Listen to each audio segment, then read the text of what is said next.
Una tertulia más. ¿Qué cuenta, Pedro Antonio?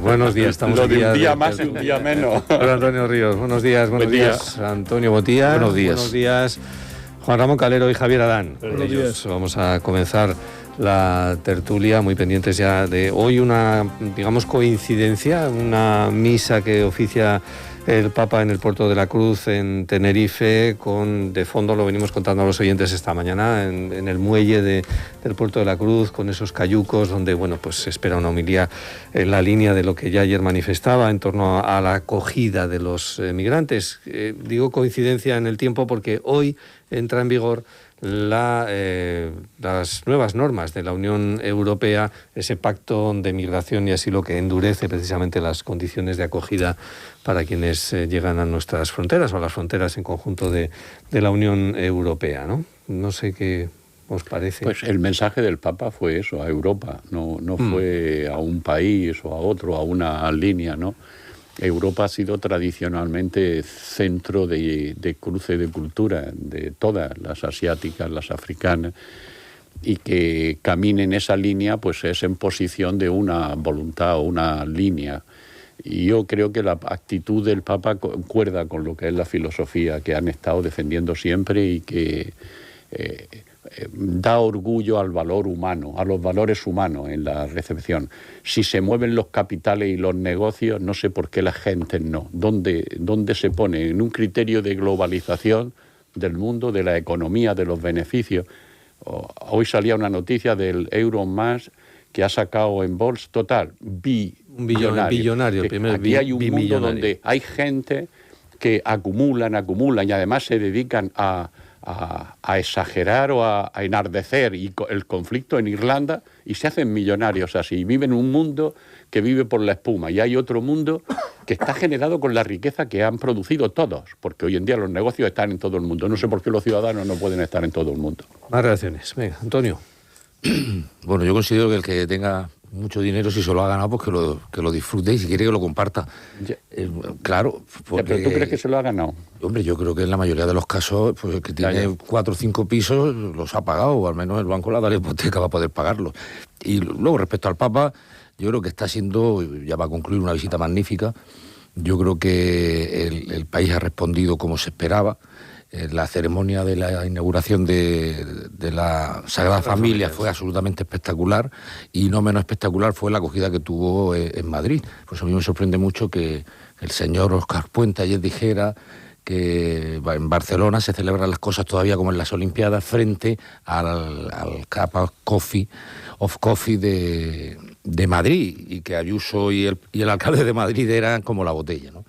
Es decir, no hay que utilizar la cabeza como lo utiliza este hombre para investir, creo, y sí ha quedado una cosa clarísima, que es el gran apoyo que tienen ya no el Papa, sino pues la Iglesia Católica en este país, ¿no? Hayan metido 1 millón y pico de personas y en su mayoría jóvenes, de manera que se ha experimentado también que la Iglesia se está revitalizando en los últimos años. Es decir, que esto ya no es una cosa de 4 viejas y de 4 abuelos, sino que hay muchísima gente joven. Y por último, pues me alegra también que la diplomacia vaticana dicen que es muy fina, y aquí se ha demostrado cómo el Papa ha tenido para todos un poco y mucho para nadie.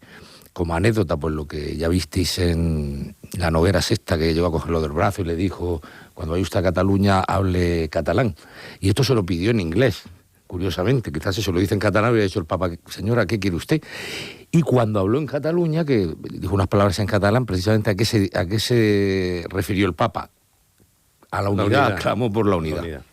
Así es.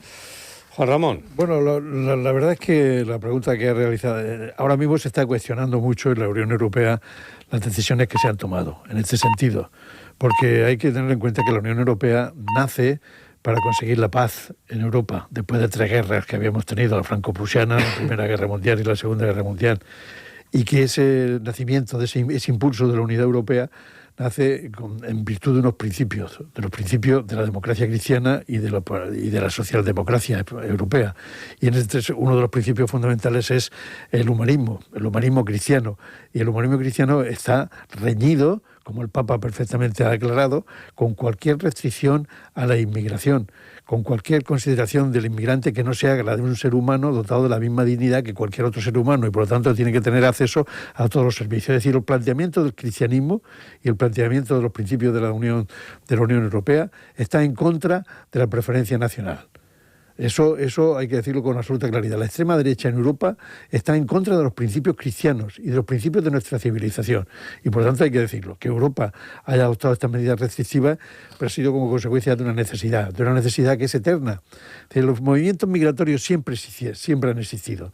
La gente huye de la pobreza, de la miseria, de la guerra, de la persecución, y es lógico que existan esos movimientos migratorios. Pero a lo largo de toda la historia, las estructuras políticas ricas han intentado defenderse de esas emigraciones para no acabar con las riquezas. Es tradicional, el paso de Estados Unidos es un país riquísimo y sin embargo en el sur está México y como decían, pobre México, tan lejos de Dios y tan cerca de los Estados Unidos. Pues no, sufría la persecución. 5 o 6 estados eran mexicanos antes de ser americanos. Pero ellos lo han considerado que allí no puede entrar nadie. Y el problema son las instituciones. Es decir, ha costado mucho trabajo construir el estado del bienestar. Mucho trabajo, muchos impuestos y muchas generaciones en Europa para construir una sanidad pública, una educación pública, lo que es el estado del bienestar. Entonces, claro, es verdad, y esas son las bases de la extrema derecha, que la venida de migrantes vienen a usar esos servicios y tienen todo derecho. Pero claro, eso perjudica la propia eficacia del sistema. Y de ahí se basa la postura de la extrema derecha.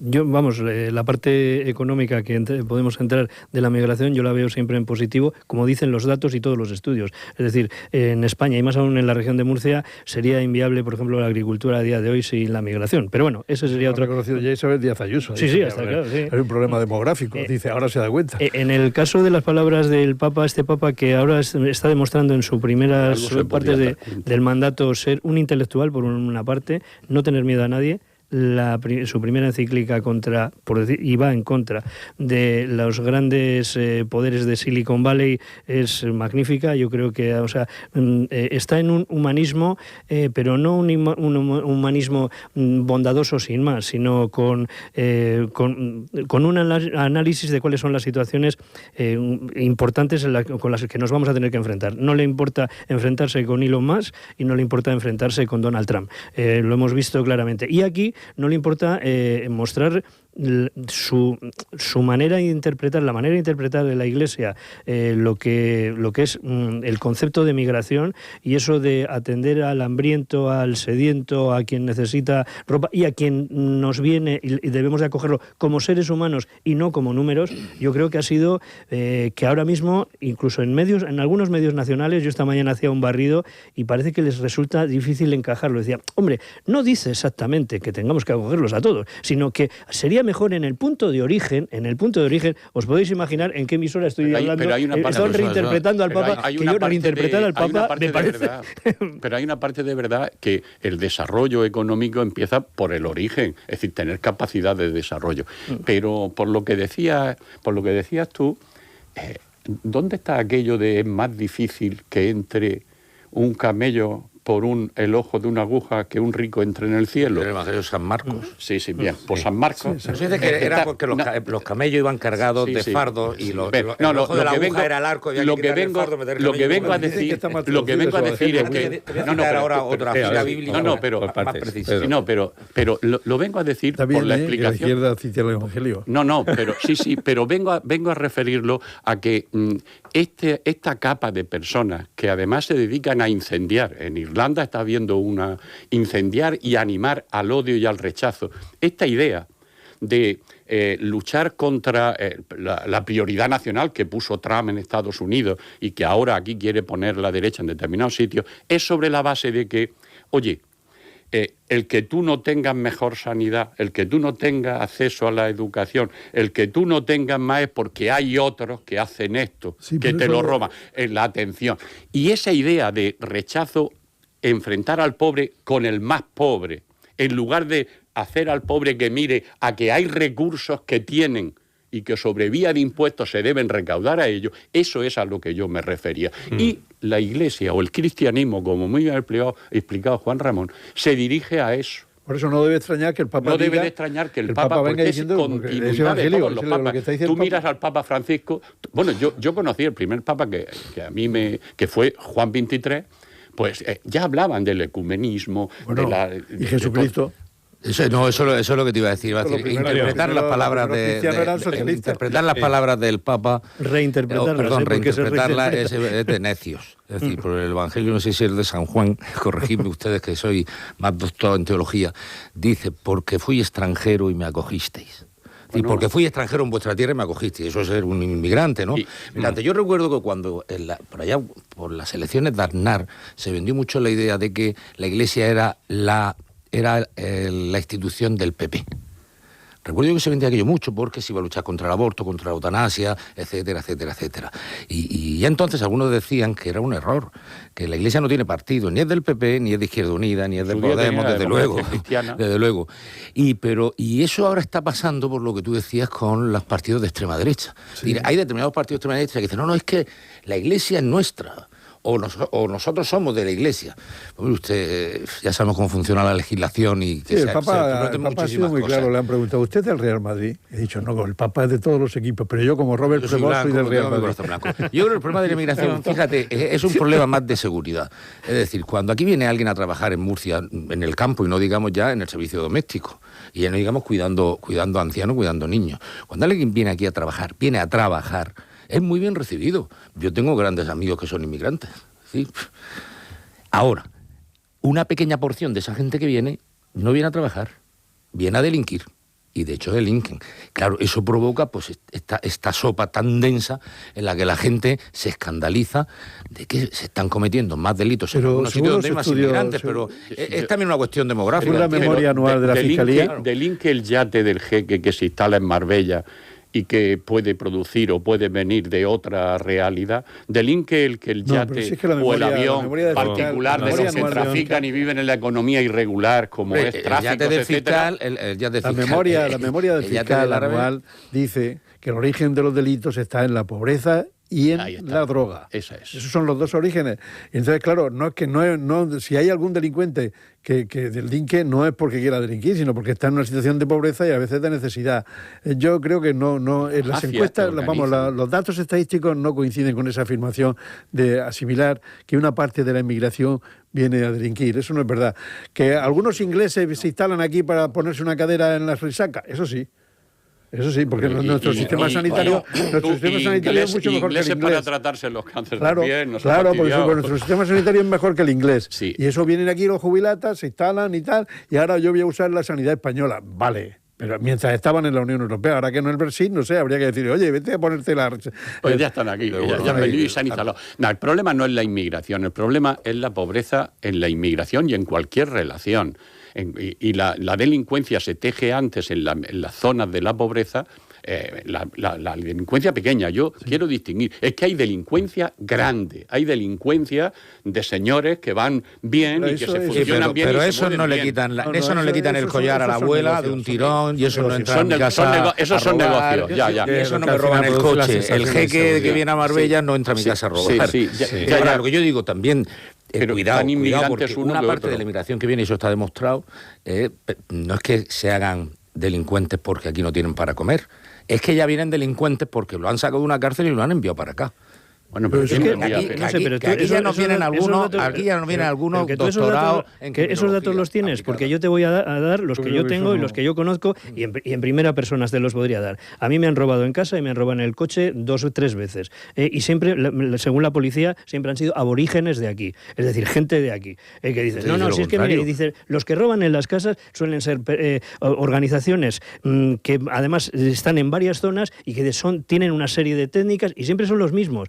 Los que roban en los coches exactamente igual. Y luego pues sí que se produce eso, que dices, se puede producir incidentes, que es lo que te dicen muchos abogados, que dicen, es que yo lo que veo es denuncias en comisaría por pequeños hurtos, tal, que puede haber de todos los colores, pero que dices, parece como que, como luego no llegan a juicio, Sí, pues pero... entonces no se contabilizan en la parte de la fiscalía, pero sí que dices, pues puede haber un número, pero que son equivalentes a los españoles. No estoy de acuerdo en absoluto. En cualquier Los caso, permisos de residencia no se conceden si no es en virtud de certificaciones de ausencia de antecedentes penales. a todos. En algunos países esas No, certificaciones... en España no. Entonces, si un extranjero está aquí y tiene un pequeño antecedente, que ahora hay que distinguir entre antecedente penal y antecedente policial, pues no es lo mismo que te tenga la policía que te juzguen y te condenen.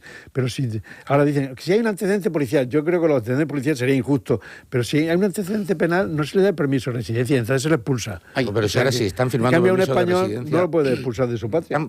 están analizando la última oleada de los permisos de residencia que se están dando, solo hay que poner la tele y verlo. ¿Quién está entrevistando a la gente que solicita el permiso? Voluntarios, gente que no está cualificada, gente que no es técnica, que le entregan un papel y en el papel pone que no, un papel que habrán hecho la noche antes en casa, que yo lo haría si estuviera en otro país Yo funciono como le voluntario. firman. Yo funciono como voluntario en una ONG y actúo con eso. No se puede, vamos a ver, no se puede ni decir que viene gente, la gente que viene. Pero tú estás expidiendo certificados de vulnerabilidad. No, yo digo que el papel del voluntario, el voluntario puede ser un señor que sea médico, que sea arquitecto, que sea ingeniero o que sea abogado. Y es voluntario porque quiere hacer una acción. Y en las ONG, yo colaboro con una de ellas, estoy para otras tareas, que es para la otras tareas sí, pero para la educación, para la formación, bueno, para conocimiento. Bueno, pues hay abogados también que colaboran con esa ONG a los efectos jurídicos. En suma, me parece falso que se quiera unir delincuencia y emigración en el objetivo de origen, porque no es cierto. Se pueden llenar, eso es un objetivo político para ponerlo enfrente, de acuerdo, pero tú tienes que dar cuenta en la propuesta que tú haces. Y esto de los españoles primero, los americanos primero, como fórmula, no es ya perseguir al delincuente, que me parece muy bien que se persiga como a cualquiera, sino el proceso de poner enfrente a la mitad de la población y el siguiente camino es deportar a este señor. Con lo cual, ¿a dónde deportamos a los nuestros? Había un artículo, otro día, un artículo de un historiador francés en donde contaba cuál era el origen de la préférence, de la prioridad nacional, que empezó llamándose la preferencia nacional, y es en el siglo XIX.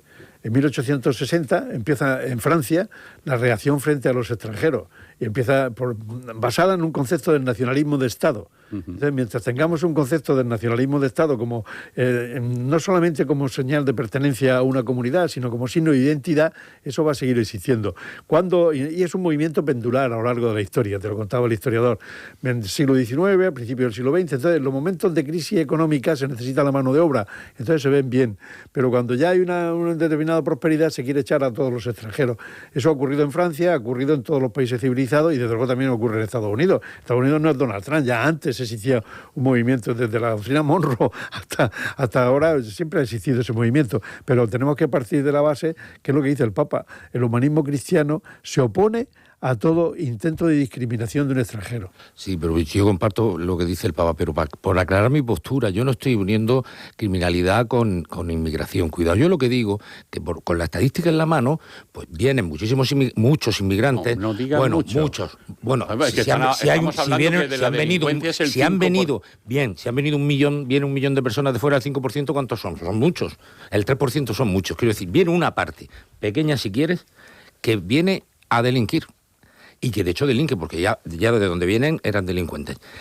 Igual que hay una pequeña parte de españoles que son delincuentes. Y otros no. Yo veo a un señor saltarse el semáforo, decía el otro día Oja Ramón, yo me lo salto detrás de él y lo justifico. Bien, eso por un lado. No, hay de todo. Bueno, también hay de todo. Es verdad que y eso yo creo que la raíz del problema y todas estas discusiones, y que se politiza, es que pues hay cierta sensación de inseguridad en la calle. Y entonces, claro, los políticos... se hace bandera. Claro, se hace bandera de eso. Pero ¿qué hay que hacer? Abrir las puertas, y ya lo dijo el Papa. Pero cuidado, abrir las puertas, y ahora, eso lo dijo el Papa, y ahora yo añado. Pero cuando uno viene a un país, tiene primero que respetar las formas de convivencia que hay en ese país. Y eso yo creo que si ya nos saltamos esa premisa, es decir, aquí no puede venir uno a cerrarnos las iglesias. Pero que...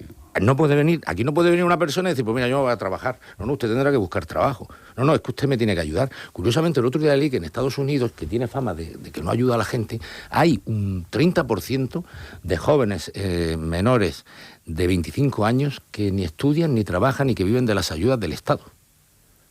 De las ayudas del Estado, bueno, en Estados Unidos. Eso no se puede tolerar. Entonces, en el momento en que una persona viene por derecho, que diría un castizo, y busca su trabajo, busca sus estudios, quiere prosperar, trae a su familia, cuantos más vengan, mejor. Ahora, hay una pequeña parte... Por lo que yo conozco de Estados Unidos, los únicos que viven exclusivamente de subvenciones del Estado son las reservas de los indios.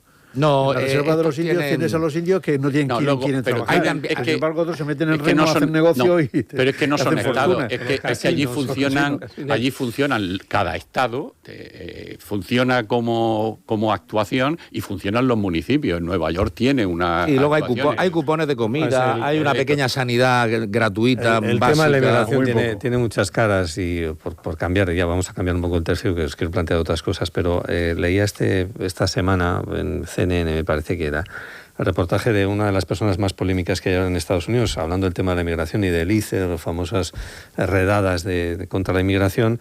Bueno, pues este señor es el propietario, dueño de la sociedad que gestiona varios recintos donde el ICE lleva a estos centros de internamiento, ¿no?, a estas personas migrantes. Ha sido denunciado reiteradamente porque las condiciones en las que, bueno, este señor explota estos negocios de centros de internamiento hace que falte cárceles comida. Privadas. Son cárceles privadas. Sí, cárceles privadas. Porque es que las hay en Estados Unidos, siempre las ha habido. Cárceles privadas.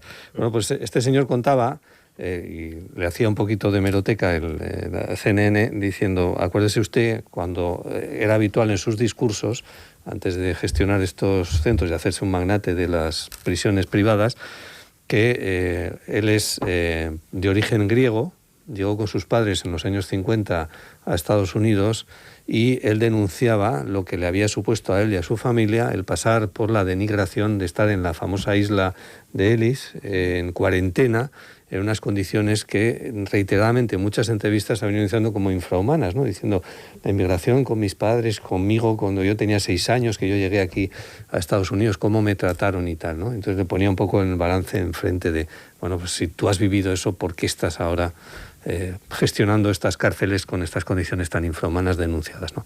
Cerramos el paréntesis. Porque no hay cristiano más fanático que el judío converso. Es decir, el que ha sido inmigrante y además lo ven, por ejemplo, en los nacionalismos identitarios regionales españoles, los separatistas más furibundos son los Martínez, los Rodríguez, que son oriundos de Castilla y León. La abuela materna de Nogueras, sí. Toda la familia materna, ¿sabe de dónde es? De 2 hermanas. De 2 hermanas, pues fíjate. Bueno, y de a mí me hizo gracia. Y los vascos y vascos, los de los apellidos vascos, los 8 apellidos vascos. Y hay también algún murciano que estaba en la Asamblea Nacional Catalana, ¿no? Era, o en alguno de estos que tenía ascendencia murciana. Pues seguro. A mí me chocó cuando fui director de Costa, director general de Costa, fui a un municipio catalán, el alcalde se llamaba, se había puesto Antoni no sé qué. Y luego ya cuando estábamos terminado la presentación, me dice, no, si yo soy Antonio fulano y yo soy de Almería.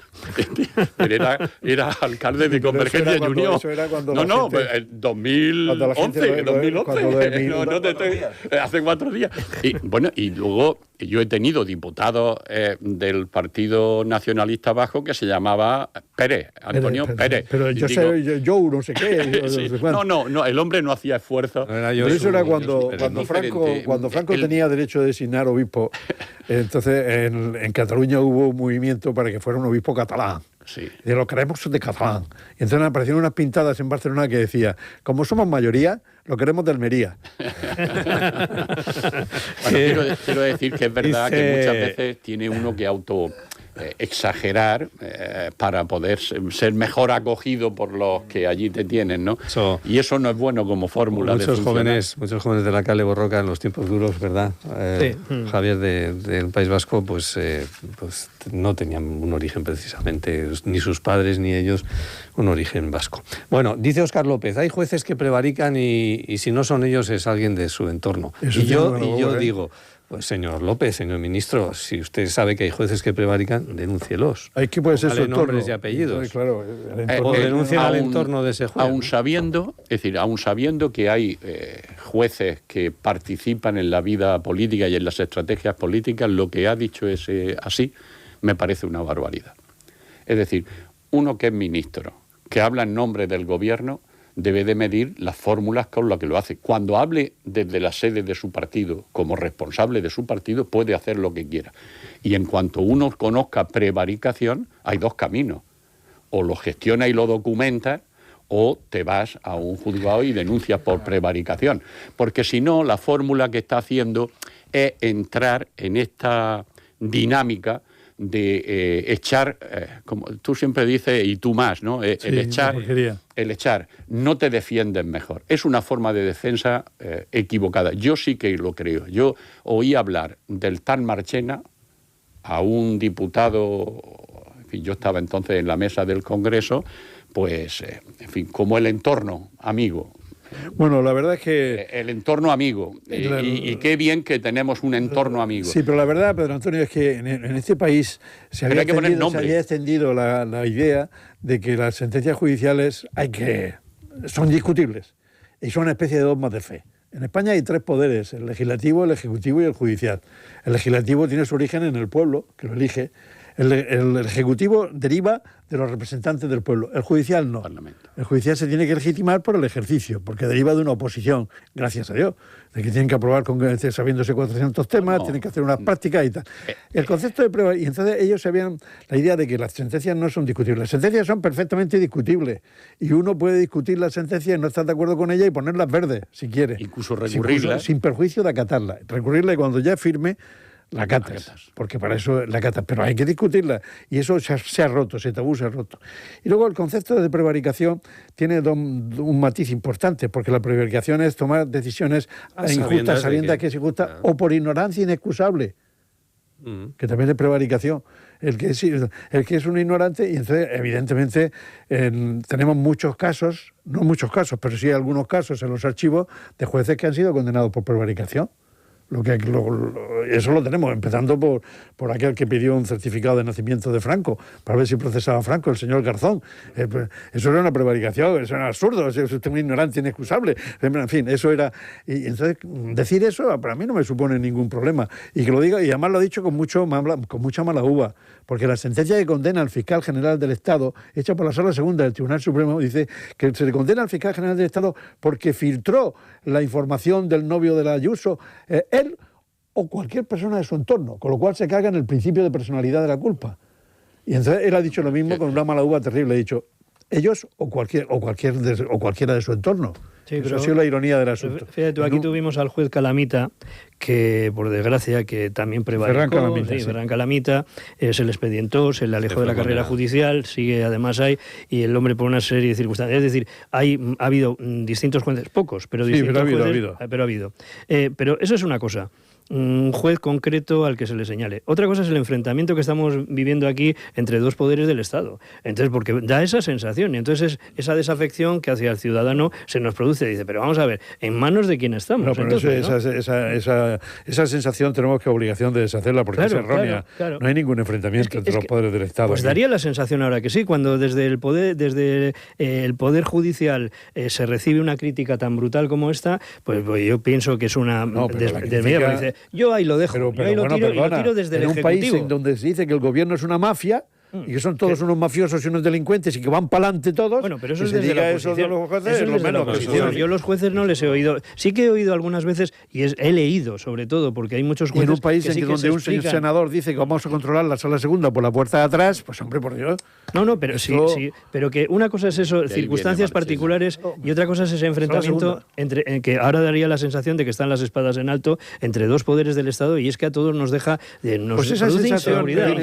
Esa sensación nos parece, vamos a ver, porque esa sensación solamente ocurre cuando te metes con el poder judicial, pero si te metes con el poder legislativo, con el poder que dicen que los legisladores no hacen nada, que si no sé qué, o cuando te metes con el ejecutivo de que el gobierno es una mafia, eso no es un enfrentamiento. No. Este entorno hay que naturalizar y normalizar esto. Pero este entorno de digamos, atacar retóricamente o dialécticamente al Poder Judicial, ahora mismo por parte de determinadas personalidades señaladas del gobierno, de los socios de gobierno, contrasta, yo creo, que cuando el Partido Popular se enfrenta a los casos Gürtel, donde... También lo dijeron, que era una conjura contra el PP, que aquello era una conjura, lo dijo Rajoy. Esto es una conjura contra el PP, ¿no? Esto es una conjura contra el PP, esto también se dijo.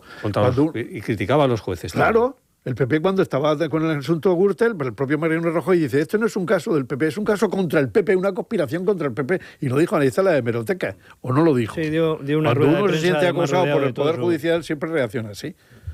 Hombre, a mí si me pusieran una querella, pues diría, esto es una persecución, es una conspiración contra mí. Una conspiración contra ti, judeo-masónica. Judeo-masónica no, de algún hijo de mala madre. 1.300.000 euros, las joyas de Zapatero. Vale, bueno, pues no es o mucho. de la familia Zapatero o de la mujer de Zapatero, ¿no? Ya ves, ¿eh? Se han tasado en eso. A Sorena. Pues mira que son feas, ¿eh? Un poco cateta, sí. Llamativa. Lo que es llamativo, bueno, ya ahora yo entiendo por qué eligió un buen abogado. Creo que es un muy buen abogado, experto en desarmar... Procesal. Sí, en desarmar procesos. Porque, si os fijáis, lo de Zapatero ya es infumable, es decir, ya, como dirán en política, ese ya está muerto, ya... Es decir, aunque lo absuelvan de todo, está muerto. Pero hay una, mira, fíjate, pero hay una cosa. Y es que ahora lo que intentan es desmontar aquellos mensajes que venían de Estados Unidos diciendo a Estados Unidos... aplicar la doctrina de la fruta del árbol envenenado. Es decir, tú no puedes obtener una prueba por un medio ilícito. No niegan el delito. Ya intentan que no se tengan pruebas contra él. Y yo creo que eso es muy indiciario de la situación en la que está este señor. Vamos. Eso es un mecanismo de defensa lícito. Si tú lo que no puedes permitir es que una prueba... eso está prohibido por la ley orgánica del Poder Judicial. Tú no puedes presentar una prueba obtenida ilícitamente, aunque la prueba sea válida. Se llama la fruta del árbol envenenado. Pero si el país de origen es lícita, si el origen de esa prueba es la violación de un derecho fundamental de una persona, el derecho a la inviolabilidad, a la correspondencia... Pero para aquel país, no para... Entonces, esa prueba no vale. En aquel país se obtiene de forma lícita, en España, creo, corregidme... Eso es, por eso le han preguntado. Por eso le han preguntado. ¿La han obtenido ustedes de forma lícita? ¿Han respetado ustedes los derechos fundamentales de esa persona? De todas formas, fíjate cómo ha salido la... Estados Unidos sí. Cómo ha salido la argumentación, ¿no? Y yo sí que creo que aquí hay invigilando quien monta procesos y se montan con una cadena determinada que han funcionado en este país con determinados personajes que luego han sido inocentes, pero que están destruidos. Entonces, fíjate cómo se defiende, ¿no? Fíjate cómo se ataca. Qué casualidades en el ataque a Zapatero de la presencia de Estados Unidos, que hace 5 años tiene una información, esta que estamos hablando, y la manda ahora. ¿Por qué? Porque Trump está en vigilancia o en pelea con... Es decir, hay una acción para deteriorar a un adversario político, no un esclarecimiento de unos hechos o unos indicios claros. ¿Y las joyas no hay, no son de plástico? Bueno, yo lo que creo... A ver si la ha declarado... Sí, pero... Sí, yo entiendo que eso viene de ahí, yo comparto su opinión. Estoy convencido de que ha sido Trump que ha dado al botón y ha dicho a todo al entorno de Zapatero... Y aquí había un Zapatero muy implicado políticamente en apoyar a un presidente. Actuaciones, procesos penales que han afectado a presidentes del gobierno con situaciones mucho más oscuras que la que tiene Zapatero, las hemos tenido anteriores. Es decir, tenemos a un Felipe González con 3 ministros condenados, tenemos a un señor Aznar que vive en los funcionamientos paralelos de las puertas giratorias, que tiene 4 ministros condenados, un vicepresidente económico, uno de medio ambiente, y no se investiga ni por la policía, la UCO, ni por los jueces que pueden actuar. ¿La asistencia personal de Ana Botella contribuyó a la organización de la boda en el Escorial de su hija o no? Pues yo no lo sé lo que pasó. Encima, no nos invitaron, no podemos... No sabemos. Es decir... Pero es que eso es lo que hará. Están jugando por prevaricación o por malversación de caudales públicos a la mujer del presidente. No, y lo del yerno y la Fórmula 1 en Madrid...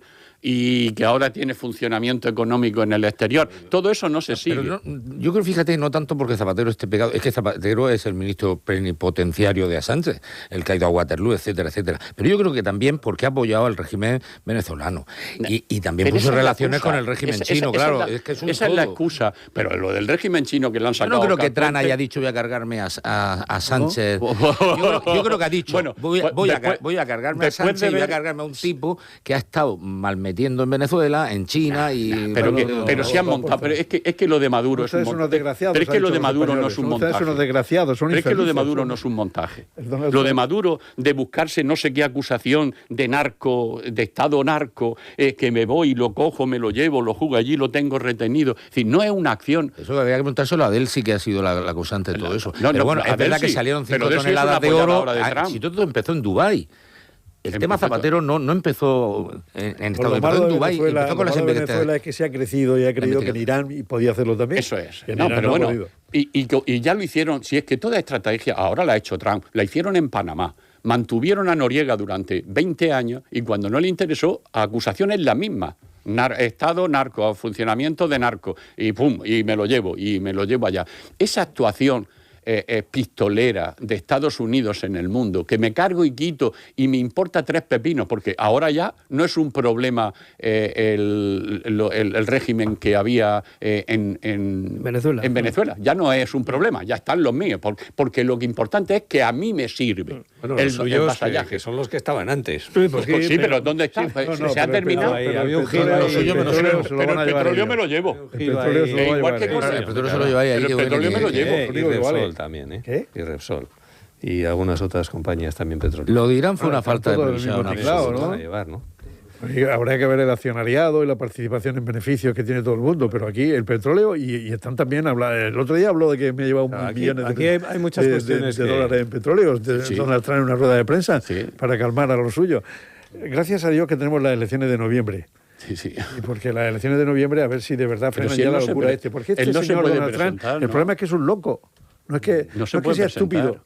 Pero si ha vuelto a declarar, declara la guerra ayer y hoy declara la paz, yo no sé, este hombre... Por la mañana dice una cosa y por la tarde... Yo no sé, los analistas que tiene la Casa Blanca, yo no sé, podríamos irnos nosotros 5, que están bastante mejor pagados que estamos nosotros, y yo creo que somos más sensatos. Es decir, ¿cómo se le ocurre planificar una guerra contra los persas que llevan 3.000 años en guerra? Khomeini, cuando volvió en el 70 y tantos... Pues fíjate cómo esta gente, Khomeini cuando desciende del avión que lo traían para la revolución islámica y todo, cuando le preguntaron al bajar a aquel Khomeini, yo lo recuerdo, ya yo he tenido una edad, y cuando baja le preguntan, ¿qué ha sentido usted al volver a su país? Y responde el tío, nada. Es decir, aquel nada, solo por aquello ya había que pensarse en atacar a estos tíos, porque son luchadores. Eso sí, por desgracia, ¿quién pierde? Pues una vez más pierde el pueblo. Es decir, represalias las mujeres, etcétera. Y el negocio que funciona, y todo el dinero que se mueve en torno a la guerra. Pero no me creo yo que el estrecho de Hormuz no pueda Estados Unidos abrirlo de par en par en 10 minutos. Gran mensaje del Papa. Tenemos que empezar a plantearnos la política desde los principios éticos. Y la política hay que plantearla, también la política exterior, desde el punto de vista de los principios éticos. ¿Es ético lo que se le ha hecho al pueblo palestino? ¿Es ético que la defensa de Israel lleve hasta el exterminio de un pueblo, hasta permitirle que invada el Líbano y hasta originar una tensión con Irán que nos puede llevar a una guerra mundial? ¿Es ético esto? Eso es lo que habría que plantear. El corazón del hombre... Ni ético ni legal según el Tribunal Internacional. Bueno, pues porque están perseguidos. Por eso no hemos cargado las normas. Pero no se puede hacer nada contra ellos. Sí, pero aquí lo que ya no hay que empezar a diferenciar entre la derecha y la izquierda, sino los que tienen ética y los que no tienen ética. Y saber en qué trinchera va a estar cada uno. Porque al final, la trinchera en que tenemos que estar no es en la que sea de acuerdo con nuestras ideas, sino que esté de acuerdo con nuestros principios éticos. Pero si tienes un ejército muy grande, como Estados Unidos o los israelíes, pues resulta que puedes hacer casi lo que quieras. Es un negocio muy grande en torno a esa acción de guerra. Y un negocio... mientras destruyo y renuevo y mientras reconstruyo. No, oye, fíjate que ahí en el Líbano puede tener un problema, porque ahí en el Líbano, lo digo por el Papa, en el Líbano creo que, no sé si la iglesia maronita tiene 3 millones de de 3,5 millones de personas en todo el mundo, pero la base, el Vaticano de esta iglesia ortodoxa está en el Líbano. Y como empiezan a matar también cristianos, católicos y romanos, pues lo que tú dices. Fíjate para qué ha servido la ONU, los cascos azules estaban ahí. Vamos a reconvenir un poco. Si tuvieras que hacer de abogado de José Luis Rodríguez Zapatero la semana que viene, ¿cómo le plantearías la comparecencia ante Calama? Bueno, yo primero le haría una hoja ¿Responde ante mí solo, no le respondas al fiscal ni al juez? ¿O? Yo primero le haría una hoja de encargo. Con el presupuesto de lo que le iba a costar mi trabajo y que me lo pagara antes. La minuta. Y que me lo pagara antes. Cobrar por adelantado. Pero si me dice que vender las joyas y tal. Joyas. Las joyas ya no van a valer. Lucir el collar el próximo entierro de la sardina. Sí, y luego la defensa suya, yo no conozco bien el asunto, pero la defensa suya yo intentaría ver las pruebas primero y ver si esas pruebas tienen un origen lícito. Y porque, claro, en un Estado de derecho lo importante son las formas. Si no se respetan las formas, se está atentando al fondo de las cuestiones. Y luego, pues no lo sé, si hay intervenido, yo no sé si... Yo tendría que convencerme de su inocencia para asumir la defensa. Y ahora mismo no estoy convencido. Y suele ser una buena estrategia, lo que hemos visto, por ejemplo, estos días en el juicio del hermano de Pedro Sánchez, el solo responder en el juicio a las preguntas de la defensa y rechazar... Los asuntos penales que llevo, y es lo que he llevado a lo largo de mi vida, siempre he aconsejado que se responda a todo. Sobre todo cuando estoy seguro de la inocencia. Porque si no estoy seguro de la inocencia, lo que llegó es una sentencia de conformidad. Me llegó de acuerdo con el fiscal, oye, sí, somos culpables y bájame la pena todo lo que pueda. ¿No? En todo caso, mi impresión. Yo no soy abogado, pero mi impresión es que Zapatero está condenado ya. Es decir, sea cual sea la resolución judicial final. Yo creo que no. Ya está condenado. Condenado socialmente, como decía. Sí, pero se lo han hundido. Ya está acabado. ¿Dónde está? Ha desaparecido, está en su casa, está metido. Eso pasó con Oltra, eso pasó con Pablo Iglesias, eso ha pasado con todos los que han arremetido. Esto pasó con el diputado que acusaron de droga, de 40 kilos, que es mentira. Pero con Francesc Camp, no, por ejemplo, Camp está resucitado. Camp. Eso pasó con Rita Barberá. Rita Barberá, Camp. Bueno, esa sí que estuvo muerta, pero... Sí, no lo tuvo, bueno, esa igual. Juicio murió. Es igual. Sí, es decir, que hay juicios que se montan y sea cual sea el resultado al final. No, yo creo que no. Yo tengo que creer de en la todas justicia, formas, es mi obligación sí, creer en la justicia. Sí, la justicia. No. El problema es que la justicia. Si no me quedo sin profesión. Pero hay una cosa que tú siempre has dicho en justicia, que la justicia que llega tarde es mala justicia. Sí, no, eso lo dice un viejo proverbio inglés que dice justicia retrasada, justicia denegada. Eso lo dice. Pero bueno, ahora, cuando lo absuelva, pero no nos podemos quejar, lo de Zapatero va muy deprisa. Sí, todas estas cosas van rápidas. Otra cosa, Montoro, por ejemplo, Montoro que se queje, porque la justicia se está retrasando mucho. No, ¿Por qué? ¿Cuál le beneficia? ¿Por qué no la justicia de Montoro? El Montoro está ahí separado el asunto. Yo me quejaría, si fuera el novio de Isabel Díaz Ayuso, me quejaría de que mi justicia también está retrasada. Si es inocente en el asunto de los delitos tributarios, ¿por qué no se celebra el juicio ya?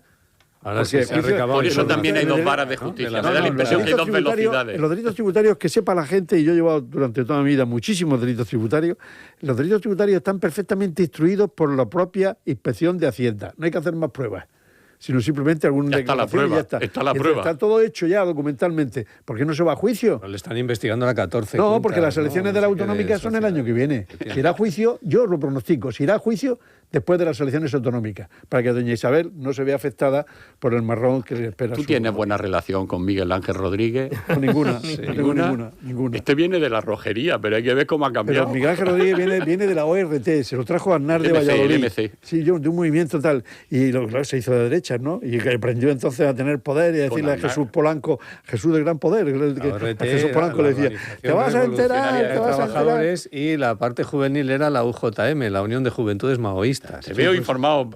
Pues ahora es el gran asesor áulico y el que marca la agenda de la lideresa. No habíamos nacido, no conocemos esas siglas tan raras. La UJM. Yo sí había nacido. La Unión de Juventudes Maoístas. Y el PTE, el Partido de los Trabajadores de España. Ese era distinto, ese era más universitario. Más crítico, de la UJM. Bueno, ahí me perdí. Nos vamos, amanece. Sí, venga, vámonos. Pero Antonio. Buen fin de. Juan Ramón. Y Javier, gracias por compartir. Pido recreo. Esta mañana tertulia. Es que se me termina la hora. Vamos a escuchar enseguida una pausa y las últimas noticias.